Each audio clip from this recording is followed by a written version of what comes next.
Welcome back to the adjustment brush. One of these adjustments that does not seem immediately clear to understand would be the color. Let's go ahead and click there. If we run the saturation up and we actually start applying a color, we can choose the color we want to have apply to an area. Okay. And if we go OK, there you are. We have applied a color to it. It doesn't look good. The question is, oh my gosh, how do I get rid of that? Just go ahead and click back on this area right here, and you will take the saturation and run it back to 0. Removes the color, and you're done. Real handy. Come on down to this next area here, and you can size your brush here as well, but I find it hard to size it here. I much prefer to right click on the mouse and push right for larger or left for smaller. I realize that you're having a real hard time seeing the brush as I'm using it. You can probably only see it when I'm sizing it like this. So I'll hold it down for a minute and we'll talk about this. The black line you see is the area, inside that black circle is the area where 100% of the effect is being applied, and it feathers from the black line to the dashed line where no effect is then being applied. And that's what's going on with this feather right here. You can adjust the size of the, let's go really wild here, so you can adjust the size of that feather.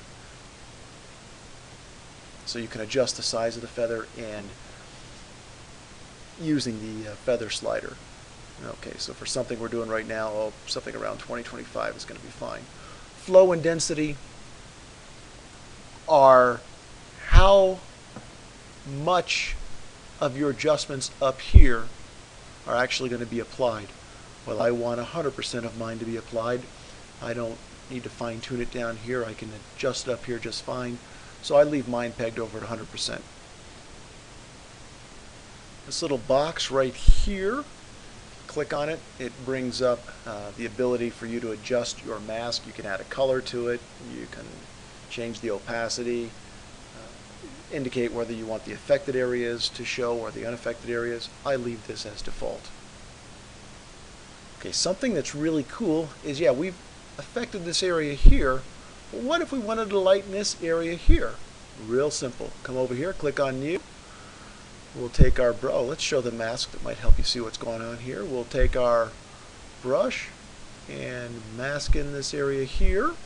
We're basically creating a new area where we can apply its own adjustments or its own set of instructions. So for example, let's just take the mask off. Now let's see, it's a little bit darker now. We'll toggle this on and off here. Whoa, it's a little bit dark. It's really not what we wanted to do. We wanted to lighten it. Well, check this out. We can run it. Let's run it up 1/4 of a stop, 5 points on the brightness. In one area, we're darkening part of the scene, and another we're lightening it. Probably not said right. Really cool. So here is before, and here's after. Okay, really useful to be able to adjust various sections and multiple sections of any given image. All right, now we can come down here, and we have something we can do. If we're toggling this on and off to try to get an idea about what we're looking at, it's great, but sometimes these items here called pins interfere with what we can see. So we can come over here and toggle those off. Now we won't see them, and we can toggle on and off, and there's no distractions. Okay. So let's put the pins back on.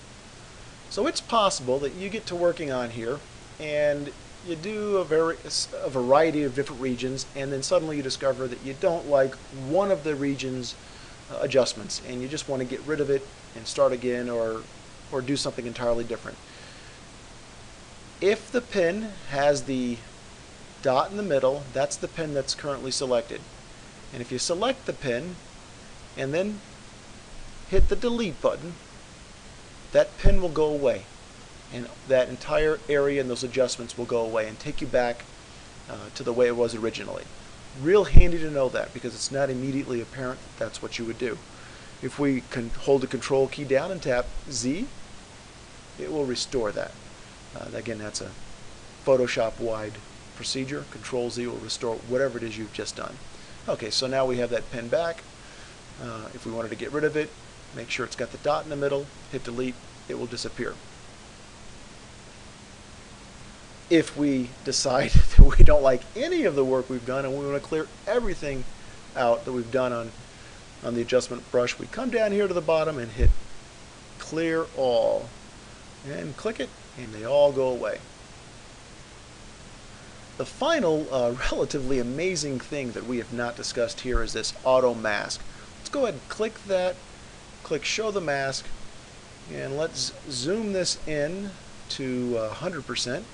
Really see what we're doing here. As we saw earlier, getting the edges nicely defined was relatively difficult, but with this auto mask, watch what goes on here.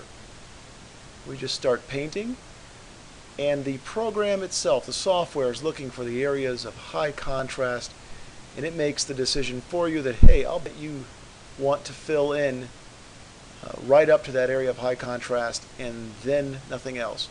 So what you want to do is maybe use the auto mask to do your outline where it's really hard, and then you'll notice, look, there's a few gaps being made.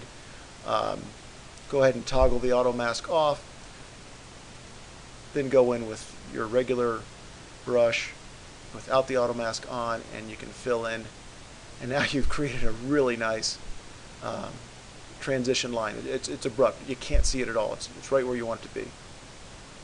Alright, let's go ahead and fit in view, and we can go ahead and clear that, clear all. We'll clear out that mask, and that is it for the adjustment brush.